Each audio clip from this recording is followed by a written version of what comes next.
പിതാവും പുത്രനും പരിശുദ്ധ റൂഹായുമായ സത്യേക ദൈവത്തിൻ്റെ തിരുനാമത്തിൽ തനിക്ക് സ്തുതി, നമ്മുടെ മേൽ തൻ്റെ കരുണയും മനോഗുണവും എന്നേക്കും ഉണ്ടായിരിക്കട്ടെ. ആമേൻ. കർത്താവിൽ ഏറ്റവും സ്നേഹമുള്ളവരെ, ഇന്ന് നമ്മൾ ചിന്തിക്കുന്ന വിഷയം ഞായറാഴ്ച കുർബാനയ്ക്ക് പ്രത്യേകതയുണ്ടോ എന്നുള്ളതാണ്. ഞായറാഴ്ചകളിലും മൊറാനായ ദിവസങ്ങളിലും വിശുദ്ധ കുർബാനയെ സംബന്ധിക്കണമെന്നത് അപ്പസ്തോലിക സഭകളുടെ ഒരു നിഷ്ഠയാണ്. അപ്പോൾ ഈ ഞായറാഴ്ച കുർബാനകൾക്ക് അല്ലെങ്കിൽ മൊറാന ദിവസങ്ങളിൽ അർപ്പിക്കപ്പെടുന്ന കുർബാനകൾക്ക് എന്തെങ്കിലും പ്രത്യേകതയുണ്ടോ എന്നാണ് നമ്മൾ ചിന്തിക്കുന്നത്. സഭയുടെ ആരാധനാ വർഷത്തിലെ ഒരു കണ്ണിയാണ് ഓരോ ഞായറാഴ്ചയും. ഇതാണ് ഏറ്റവും ഒന്നാമത്തെ പ്രത്യേകത എന്ന് പറയുന്നത്. അപ്പോൾ നമുക്കറിയാം, മലയാള വർഷം ചിങ്ങമാസം ആരംഭിക്കുന്നു, ഇംഗ്ലീഷ് വർഷം ജനുവരിയിൽ ആരംഭിക്കുന്നു. എന്നാൽ ഈ പ്രത്യേകമായൊരു വർഷം ആരാധന കലണ്ടറിൽ നിശ്ചയിച്ചിട്ടില്ല. ഇംഗ്ലീഷ് വർഷത്തിലെ ഒക്ടോബർ മാസം 29-ാം തീയതി കഴിഞ്ഞു വരുന്ന ഞായറാഴ്ചയാണ് സഭയുടെ ആരാധനാ വർഷം ആരംഭിക്കുന്നത്. അതെല്ലാ വർഷവും ഒക്ടോബർ 29-ന് ശേഷം വരുന്ന ഞായറാഴ്ച. അപ്പോൾ അത് വ്യത്യസ്തങ്ങളായിരിക്കും. അങ്ങനെ വരുന്ന ആ ഞായറാഴ്ചയിലാണ് സഭയുടെ ആരാധനാ വർഷത്തിൻ്റെ ആദ്യത്തെ ദിവസം ആരംഭിക്കുന്നത്. അപ്പോൾ ഇങ്ങനെ പിന്നീട് വരുന്ന ഞായറാഴ്ചകൾ, മൊറാനായ പെരുന്നാളുകൾ, ഇതെല്ലാം ഒരു ആരാധനാ വർഷത്തിൻ്റെ ഭാഗമായിട്ട് ക്രമീകരിച്ചിരിക്കുകയാണ്.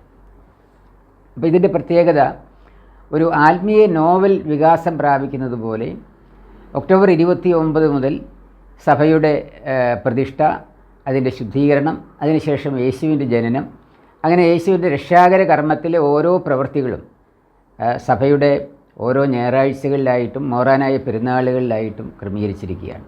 അതുകൊണ്ട് നോവൽ വായിച്ചു പോകുമ്പോൾ അതിൻ്റെ ഓരോ അധ്യായം വായിക്കാതിരുന്നാൽ എങ്ങനെയാണോ അതുപോലെയാണ് നമ്മൾ ഒരു ഞായറാഴ്ച വിശുദ്ധ കുർബാന സംബന്ധിക്കാതിരുന്നാൽ നമുക്ക് നഷ്ടമായി പോകുന്നത്.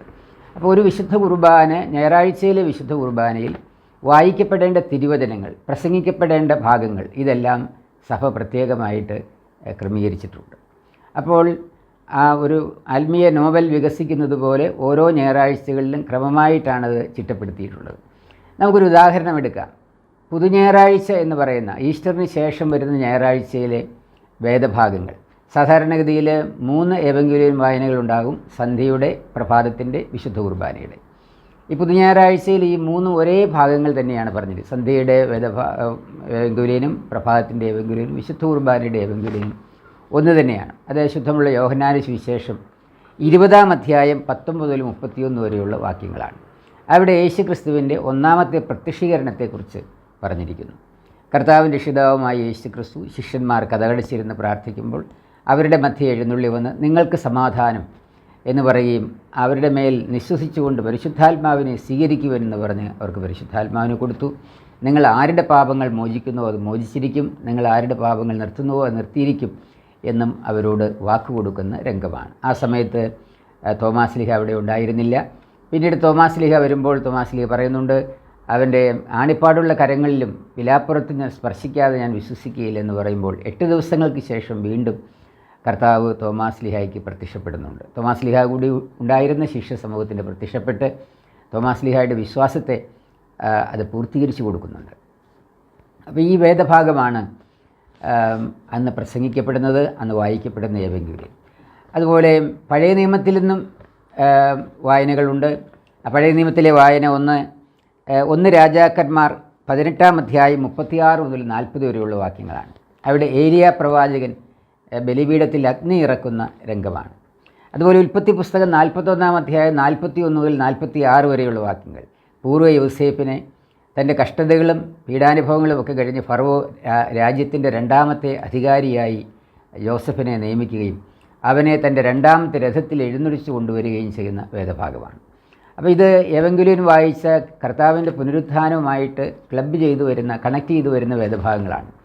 പൂർവ്വ യൗസേപ്പിൻ്റെ, പഴയ നിയമത്തിലെ യൗസേപ്പിൻ്റെ ചരിത്രം അത് യേശുക്രിസ്തുവിൻ്റെ മുൻകുറിയായിട്ടാണ് പിതാക്കന്മാർ വ്യാഖ്യാനിക്കുന്നത്. അപ്പോൾ യേശുക്രിസ്തുവിന് 2 കള്ളന്മാരുടെ മധ്യേ ക്രൂശിൽ തറച്ചതുപോലെ യൗസേപ്പിനെ കാരാഗ്രഹത്തിൽ ഇടുന്ന സമയത്തിൽ 2 കുറ്റവാളികളോടൊപ്പമാണ് അദ്ദേഹത്തെ കാരാഗ്രഹത്തിലിടുന്നത്. പീഡാനുഭവങ്ങൾക്കൊടുവിൽ അവനെ സഹോദരന്മാർ പൊട്ടക്കിണറ്റിൽ എറിയുന്നുണ്ട്. പിന്നീട് മിഥ്യാന കച്ചവടക്കാർക്ക് വിൽക്കുന്നുണ്ട്. പിന്നെ പൊത്തിഫറിൻ്റെ ഭവനത്തിൽ വെച്ച് അവൻ കള്ളക്കേസിൽ കുടുക്കി അവനെ ജയിലിലാകുന്നുണ്ട്.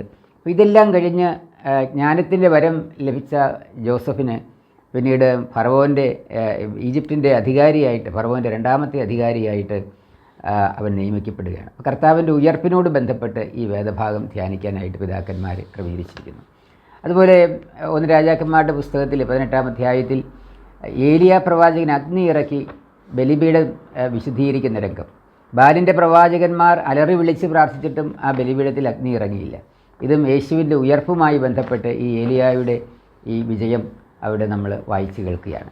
വീണ്ടും നമുക്ക് കാണാനായിട്ട് സാധിക്കും, പൊതുലേഖനങ്ങളായിട്ട് വായിക്കുന്ന 1 പത്രോസ് 2-ാം അധ്യായം 18 മുതൽ 25 വരെയുള്ള വാക്യങ്ങളാണ്. 1 പത്രോസ് 2:20 നമ്മൾ വായിക്കണം, തെറ്റ് ചെയ്തിട്ട് അടിക്കപ്പെടുമ്പോൾ ക്ഷമയോടെ സഹിച്ചാൽ നിങ്ങൾക്ക് എന്ത് പ്രയോജനം? നിങ്ങൾ നന്മ ചെയ്തിട്ട് പീഡ സഹിക്കേണ്ടി വന്നാൽ അത് ദൈവസന്നിധിയിൽ പ്രീതികരമാണ്. അപ്പോൾ നമ്മുടെ കർത്താവിൻ്റെ രക്ഷിതാവുമായ യേശു ക്രിസ്തു തെറ്റ് ചെയ്യാതിരുന്നിട്ടും അവൻ പീഡിപ്പിക്കപ്പെട്ടു, അവൻ ക്രൂശിൽ തറയ്ക്കപ്പെട്ടു. പത്രോസ്ലീഹ ഇവിടെ ലേഖനത്തിൽ പറയുകയാണ്, തെറ്റ് ചെയ്തിട്ട് നിങ്ങൾ കുറ്റമനുഭവിക്കുന്നുവെങ്കിൽ, പീഡ സഹിക്കുന്നുവെങ്കിൽ അതിൽ മേന്മയൊന്നുമില്ല. കർത്താവിൻ്റെ രക്ഷിതാവുമായ യേശു ക്രിസ്തുവിനെ പോലെ തെറ്റ് ചെയ്യാതിരുന്നിട്ടും നിങ്ങൾ നിന്ദിക്കപ്പെടുകയും പീഡിപ്പിക്കപ്പെടുകയും ചെയ്യുന്നുണ്ടെങ്കിൽ നിങ്ങൾക്ക് ദൈവസന്നിധിയിൽ സ്ഥാനമുണ്ട്, നിങ്ങൾക്കൊരു ഉയർപ്പുണ്ട് എന്ന് പത്രോസ്ലീഹ ഇവിടെ പറയുകയാണ്. വീണ്ടും പൗലോസ്ലീഹായുടെ ലേഖനം അവിടെ വായിച്ച് കേൾക്കുന്നത് റോമർക്കെഴുതിയ ലേഖനം 6-ാം അധ്യായം 12 മുതൽ 23 വരെയുള്ള വാക്യങ്ങളാണ്.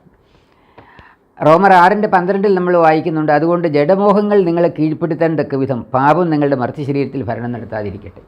അപ്പോൾ ജഡമോഹങ്ങളെ പ്രീതിപ്പെടുത്താതെ ആത്മീയ കാര്യങ്ങൾക്ക് പ്രാധാന്യം കൊടുക്കാനായിട്ട് പൗലോസ്ലീഹ നമ്മളെ ഉത്സാഹിപ്പിക്കുകയാണ്.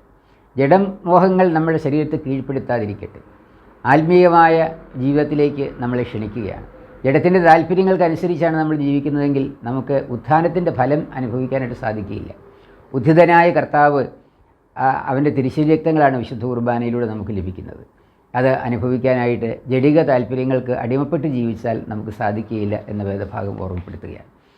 അപ്പോൾ നമ്മളിവിടെ കണ്ടത് പുതുഞായറാഴ്ച എന്ന് പറയുന്ന ഞായറാഴ്ചയിൽ ഇത്രയും വേദഭാഗങ്ങൾ തിരുവചനങ്ങളായിട്ട് വായിക്കുകയും അതിനെ വ്യാഖ്യാനിച്ച് പുരോഹിതൻ പ്രസംഗിക്കുകയും ചെയ്യണമെന്നാണ് സുറിയാനി സഭയുടെ പിതാക്കന്മാർ നമ്മളെ പഠിപ്പിച്ചിട്ടുള്ളത്. പ്രസംഗിക്കാത്ത പുരോഹിതൻ തൻ്റെ കർത്തവ്യ നിർവഹണത്തിൽ വീഴ്ച വരുത്തുന്നു. അതായത് ഓരോ ഞായറാഴ്ചയിലും ആ ഞായറാഴ്ചയിൽ വായിക്കപ്പെടുന്ന തിരുവചനങ്ങളെ സംബന്ധിച്ച് ഒരു പ്രബോധനം നൽകുക എന്ന് പറയുന്നത് വിശുദ്ധ കുർബാനയുടെ അവിഭാജ്യമായ ഒരു ഘടകമായിട്ട് സുറിയാനി പിതാക്കന്മാർ പറഞ്ഞിട്ടുണ്ട്. അപ്പോൾ അങ്ങനെ കൊടുക്കുമ്പോൾ മാത്രമാണ് അതൊരു ഞായറാഴ്ച കുർബാനയായിട്ട്, കടമുള്ളൊരു കുർബാനയായിട്ട് മാറുന്നുള്ളൂ എന്നുകൂടി നമുക്ക് തിരിച്ചറിയാനായിട്ട് സാധിക്കും. അപ്പോൾ ഒരു വിശുദ്ധ കുർബാനയിൽ ഞായറാഴ്ചയിൽ വായിക്കപ്പെടുന്ന തിരുവചനങ്ങളുടെ അടിസ്ഥാനത്തിൽ രക്ഷാകരമായൊരു ചരിത്രം അനാവരണം ചെയ്യുന്നു എന്നതുകൂടാതെ പഴയ നിയമത്തിൽ നിന്നും പുതിയ നിയമത്തിലെ പൊതുലേഖനങ്ങളിൽ നിന്നും പൗലോസ്ലീഹായുടെ ലേഖനത്തിൽ നിന്നും അതോട് ചേർത്ത് വെച്ച് ആ രക്ഷാകര സംഭവത്തോട് ചേർത്ത് വെച്ചുള്ള പ്രബോധനങ്ങൾ വായിക്കുകയും വ്യാഖ്യാനിക്കപ്പെടുകയും ചെയ്യുന്ന ദിവസങ്ങളാണ് ഞായറാഴ്ചകൾ. ഇത് നമ്മൾ പുതുഞായറാഴ്ച ഏറ്റവും കുറച്ച് വായനകളുള്ളൊരു ദിവസമാണ്. നമ്മൾ ഈ വിഷയത്തോടുള്ള ബന്ധത്തിൽ നമ്മൾ തിരഞ്ഞെടുത്തു എന്ന് മാത്രമേ ഉള്ളൂ. ഇനി രണ്ടാമത് ഒരു ഞായറാഴ്ച കുർബാനയുടെ ഒരു പ്രത്യേകത കൂടി നമുക്ക് ഇപ്പോൾ എടുക്കാം. ഞായറാഴ്ച കുർബാനകൾ പൊതു കുർബാനയാണ് എന്നതാണ് ഇതിൻ്റെ പ്രത്യേകത. അപ്പോൾ നമ്മൾ കാണുന്നുണ്ട്, ഒരു ഇടദിവസം ഒരു കുർബാന ചൊല്ലുന്നു. അത് ചിലപ്പോൾ മരിച്ചവർക്ക് വേണ്ടിയുള്ള കുർബാനയായിരിക്കും. അവിടുത്തെ വേദഭാഗങ്ങൾ, വായിക്കപ്പെടുന്ന വേദഭാഗങ്ങൾ ശുദ്ധമുള്ള യോഹന്നാൻ്റെ സുവിശേഷം 5:24, സത്യം സത്യമായി നിങ്ങളോട് പറയുന്നു, എൻ്റെ വചനം കേട്ട് എന്നെ അയച്ചവൻ വിശ്വസിക്കുന്ന നിത്യജീവനുണ്ട്, അവൻ മരണത്തെ വിട്ട് ജീവനിലേക്ക് കടന്നിരിക്കുന്നു. ഇങ്ങനെ നിത്യജീവനെക്കുറിച്ച് പരാമർശിക്കുന്ന വേദഭാഗങ്ങളാണ് അവിടെ വായിക്കപ്പെടുന്നത്. അതുപോലെ ജന്മദിനത്തിൻ്റെ കുർബാന, വിവാഹത്തിൻ്റെ കുർബാന, അല്ലെങ്കിൽ മറ്റേതെങ്കിലും അപേക്ഷകൾക്ക് വേണ്ടി അപേക്ഷ കുർബാന, ഇങ്ങനെ ഓരോ തരത്തിലുള്ള പ്രത്യേക കുർബാനകളാണ് ഇടദിവസങ്ങളിൽ സാധാരണയായിട്ട് ചൊല്ലുന്നത്. പൊതു കുർബാന എല്ലാ ജനങ്ങൾക്കും വേണ്ടി, അല്ലെങ്കിൽ എല്ലാ വിഭാഗം, ഇപ്പം ഓരോ ആവശ്യങ്ങളുമായിട്ട് വരുന്നവർക്ക് പ്രത്യേകമായിട്ടല്ല, പൊതുവായിട്ടാണ് കുർബാന അർപ്പിക്കപ്പെടുന്നത്.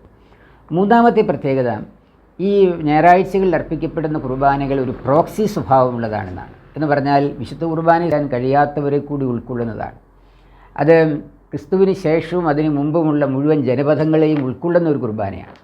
അപ്പോൾ അതങ്ങനെ സാക്ഷീകരിക്കാൻ വേണ്ടി, അതിനെ ഫലപ്രദമാക്കാൻ വേണ്ടി സാധാരണ മൽപ്പാനച്ചന്മാർ പറയാറുണ്ട്, ഞായറാഴ്ചകളിൽ യാക്കോബിൻ്റെ തക്സ ഉപയോഗിച്ച് വിശുദ്ധ കുർബാന അർപ്പിക്കാനായിട്ട് സാധിക്കുകയാണെങ്കിൽ അത് നല്ലതായിരിക്കുമെന്ന് പറയുന്നുണ്ട്.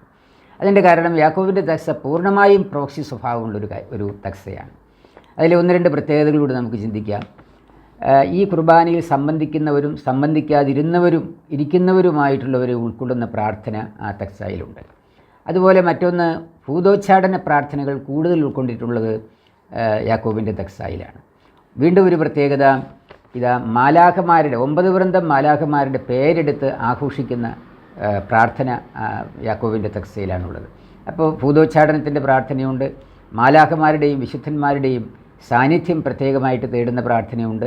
അതുപോലെ പ്രോക്സിയായിട്ട് കുർബാനയിൽ സംബന്ധിക്കാൻ കഴിയാതെ, ഇപ്പോൾ ഞായറാഴ്ച കുർബാനയിൽ സംബന്ധിക്കാൻ കഴിയാതെ ഏതെങ്കിലും പ്രത്യേക സാഹചര്യത്തിൽ അതിന് പറ്റാതെ വരുന്ന നിർഭാഗ്യരായ വിശ്വാസികളെ കൂടി ഉൾക്കൊള്ളിക്കുന്നുണ്ട് ആ കുർബാന. അതുപോലെ ഭരണകർത്താക്കൾക്ക് വേണ്ടിയുള്ള പ്രാർത്ഥന, അങ്ങനെ പൊതുസമൂഹത്തിലെ മറ്റ് വിഭാഗങ്ങളെ കൂടി ഉൾക്കൊള്ളിക്കുന്ന വിശാലമായ പ്രാർത്ഥനകൾ ഉൾക്കൊള്ളുന്നതാണ് യാക്കോബിൻ്റെ തക്സ എന്ന് കാണാനായിട്ട് സാധിക്കും. അപ്പോൾ ആ തക്സ ഉപയോഗിച്ചാണ് വിശുദ്ധ കുർബാന അർപ്പിക്കുന്നതെങ്കിൽ തീർച്ചയായിട്ടും പൂർണ്ണമായും പ്രോക്സി സ്വഭാവമുള്ള ഒരു പൊതു കുർബാനയുടെ എല്ലാ അർത്ഥത്തിലും പ്രോക്സി സ്വഭാവമുള്ള, അല്ലെങ്കിൽ മറ്റൊരാൾക്ക് വേണ്ടി മാധ്യസ്ഥം പ്രാർത്ഥിച്ചുകൊണ്ടുള്ള ഒരു വിശുദ്ധ കുർബാനയായിട്ട്, ബലിയായിട്ട്, മാധ്യസ്ഥം തേടുന്ന ബലിയായിട്ട് അത് അനുഭവപ്പെടുകയും ചെയ്യും. ഇതാണ് പൊതുവേ ഞായറാഴ്ച കുർബാനയുടെ പ്രത്യേകത എന്ന് പറയുന്നത്. അപ്പോൾ ഇതിനെ ഒന്നുകൂടി നമുക്ക് വിശദമായിട്ട് എടുക്കാൻ കഴിയും. ഓരോ ഞായറാഴ്ച, അതാണ് എവങ്കേലിയൻ സന്ദേശം, ആ ഓരോ ഞായറാഴ്ചകളിലും അത് യൂട്യൂബിലൂടെയൊക്കെ നമുക്ക് കേൾക്കാനായിട്ട് സാധിക്കും. ഒരു ഞായറാഴ്ച വിശുദ്ധ കുർബാനയിൽ പങ്കെടുക്കാൻ ഏതെങ്കിലും കാരണവശാൽ സാധിക്കാതെ പോയാൽ അന്നത്തെ വേദഭാഗങ്ങൾ വിശദീകരിച്ചുകൊണ്ടുള്ള പ്രസംഗങ്ങൾ ശ്രമിച്ചുകൊണ്ട് അതിന് നമുക്ക് പരിഹാരമായിട്ട് ചെയ്യാനായിട്ട് ഇപ്പോൾ ഈ ആധുനിക കാലത്ത് സോഷ്യൽ മീഡിയയിലൂടെയൊക്കെ നമുക്കത് സാധിക്കുന്നു എന്നുള്ളത് വലിയ കാര്യമാണ്. ഇത് സോഷ്യൽ മീഡിയകളോ പ്രസംഗങ്ങളോ ഒന്നും ഇല്ലാത്തൊരു സന്ദർഭമാണെന്ന് ചിന്തിക്കുക. ഒരു ഞായറാഴ്ച വിശുദ്ധ കുർബാനയ്ക്ക് പോകുന്നില്ലെങ്കിൽ ആ ഞായറാഴ്ച വായിക്കപ്പെടുന്ന വേദഭാഗങ്ങളുടെ വ്യാഖ്യാനങ്ങളോ ഒന്നും നമുക്ക് കേൾക്കാനായിട്ട് സാധിക്കുകയില്ല. എന്നാൽ ഇന്ന് ഓരോ ഞായറാഴ്ചയിലെ എവങ്കേലിയൻ ഭാഗങ്ങൾ വിവിധ ക്രൈസ്തവ സഭകളുടെ, സിറോ മലബാർ സഭയുടെയും യാക്കോബായ സഭയുടെയും മലങ്കര റീത്തിൻ്റെയും ഒക്കെ വായനകൾ പ്രത്യേകമായിട്ട് യൂട്യൂബിൽ അതാത് സഭാവിഭാഗങ്ങളിൽ ഇപ്പോൾ അച്ഛന്മാർ പ്രസംഗിക്കുന്നുണ്ട്. അത് നമുക്ക് കേൾക്കാനായിട്ട് സാധിക്കും. അപ്പോൾ ഞായറാഴ്ച കുർബാനകളെ ഗൗരവമായിട്ട് എടുക്കുന്ന ഒരു വ്യക്തിക്ക് അത് മുടക്കാതെ കൊണ്ടുപോകാനായിട്ട് സാധിക്കുന്ന ഒരു സാഹചര്യം നമുക്കുണ്ട്.